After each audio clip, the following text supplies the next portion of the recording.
मध्ये असं ठरलं होतं की काही शेतकरी आपण त्या ठिकाणी बोलावून घ्यायचे, त्यांच्याशी चर्चा करायची आणि सामोपचाराने मार्ग काढायचा.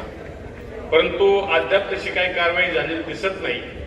आणि दुसरी गोष्ट अशी, माझ्या माहितीप्रमाणे जसा सचिन दोडकेंनी विषय मांडला की त्या रस्त्यावर चुकीचं डिमार्केशन देऊन काही बिल्डिंग सँक्शन दिल्यात का आणि त्याच्या बाबतीमध्ये पुढे काय आपण कारवाई करणार आहोत, हा एक मुद्दा.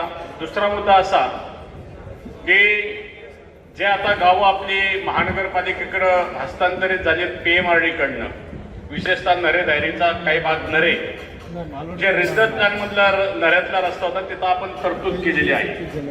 परंतु ही तरतूद करत असताना आरपीचं स्टेटस किंवा त्यांची जी काही जॉईंट मॅनेजमेंट असेल किंवा ज्या पद्धतीनं तिथलं अतिक्रमण असेल ते डिमार्केशन करून आपण त्या ठिकाणी काढून त्या ठिकाणी आपण तो रस्ता रुंदीकरणाला घेणार आहोत का? कारण श्रीकंठ चौक एक असा चौक आहे की त्या ठिकाणी त्या बर्मुडा ट्रायंगल सारखं आमचं तिथं ट्रॅफिक जाम होतं आणि अतिशय अडचणीचा विषय आहे. तर त्या बाबतीमध्ये जरा थोडं मार्गदर्शन व्हावं आणि त्याच्यावर योग्य ती कारवाई व्हावी.